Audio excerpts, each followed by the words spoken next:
తెలంగాణ సాంప్రదాయానికి చిహ్నము మన బోనం. బోనాల జాతర సందర్భంగా గ్రామదేవతలైన పోచమ్మ, ఎల్లమ్మ, మైసమ్మ, బాలమ్మ, ముత్యాలమ్మ, మహంకాళమ్మ, పెద్దమ్మలకు పసుపు, కుంకుమలు, చీర, సారెలు, భోజన నైవేద్యాలతో మొక్కులు చెల్లించుకునేటువంటి ఆనంద సమయం ఇది. తమ కుటుంబాన్ని సుఖశాంతులతో కాపాడాలి అని, తమకు ఏ ఆపద రాకుండా చూడాలని కోరుకుంటారు.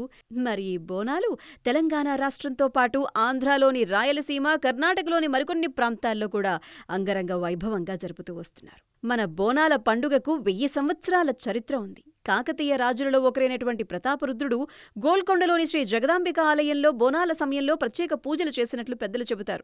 ఆ తర్వాత వచ్చినటువంటి నవాబులు సైతం ఇక్కడ పూజలు సలిపారట. హైదరాబాదులోని జగదాంబిక అమ్మవారి ఆలయం అత్యంత పురాతనమైన ఆలయంగా ప్రసిద్ధిగాంచింది. అందుకే ఇక్కడే తొలి బోనాన్ని ప్రారంభిస్తారు. రెండో బోనం బల్కంపేట రేణుకా ఎల్లమ్మ గుడిలోను, మూడో బోనాన్ని సికింద్రాబాదులోని ఉజ్జయిని మహంకాళి అమ్మవారి ఆలయంలోనూ అద్భుతంగా అంగరంగ వైభవంగా జరుపుతారు.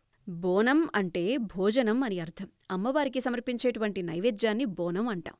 ఈ బోనాల పండుగను ఆషాఢమాసంలోని అమ్మవారు పుట్టింటికి వస్తారు అని చాలా మంది నమ్ముతారు. అందుకే బోనాన్ని వండి అమ్మవారికి సమర్పించడమే ఈ పండుగ యొక్క ముఖ్యోద్దేశం. అందుకే తమ కూతురే ఇంటికి వచ్చిందని భావించి, తమ ఇంటి ఆడబిడ్డ ఇంటికి వచ్చిందని భావించి అమ్మవార్లకు ప్రేమతో బోనం సమర్పిస్తారు. దీని వెనక సైంటిఫిక్ రీజన్ కూడా ఉంది. ఆషాఢం అంటేనే వానాకాలం. ఈ కాలంలో రకరకాల రోగాలు అవన్నీ రాకుండా మా పిల్లల్ని చల్లగా చూడు తల్లి అని చెప్పి అమ్మవారిని కోరుకుంటారు. అందులో భాగంగానే మట్టి కుండకు చుట్టూ పసుపు పూస్తారు, కుంకుమ అద్దుతారు, వేపాకులు కడతారు. ఎటువంటి లోటుపాట్లు లేకుండా మమ్మల్ని చల్లగా చూడు తల్లి అని బోనాన్ని సమర్పిస్తారు. భక్తులు కోరికలు తీర్చమని దేవతల్ని వేడుకుంటారు.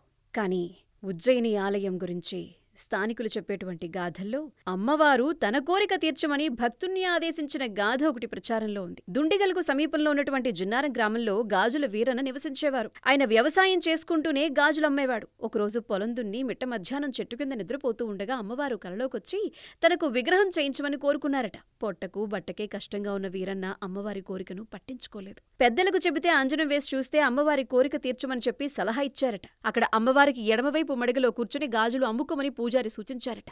నాటి నుంచి అమ్మవారికి సేవ చేసుకుంటూ అక్కడే గాజులు వ్యాపారం చేసుకునేవారు. మరి బోనము అనగానే ఎంతో భక్తిగా మన జోగిని వైష్ణవిదేవి గారు ఇదిగో మనకు వారు చేసినటువంటి అలంకారాన్ని, బోనానికి సంబంధించినటువంటి విధి విధానాన్ని వారు మనకి చూపించడం జరిగింది. వారు ముందుగా పసుపు అద్ది, కుంకుమ అద్ది, అమ్మవారి రూపాలను అలంకరించి, వేపాకులను కట్టి తీసుకున్నటువంటి 2 బోనపు కుండలలో వారు ఎంతో భక్తిగా ఏ నైవేద్యానైతే అమ్మకు సమర్పించాలనుకున్నారో వాటిని నింపి, ఆపై దీపాన్ని ఉంచి మరి కాసేపట్లో ఈ బోనాన్ని అమ్మకు ఎంతో భక్తిగా నివేదించబోతున్నారు మన జోగిని వైష్ణవిదేవి గారు. అమ్మవారి చల్లని చూపు, ఆశీస్సులు ఎల్లప్పుడూ మనందరిపై ఉండాలని కోరుకుందాం.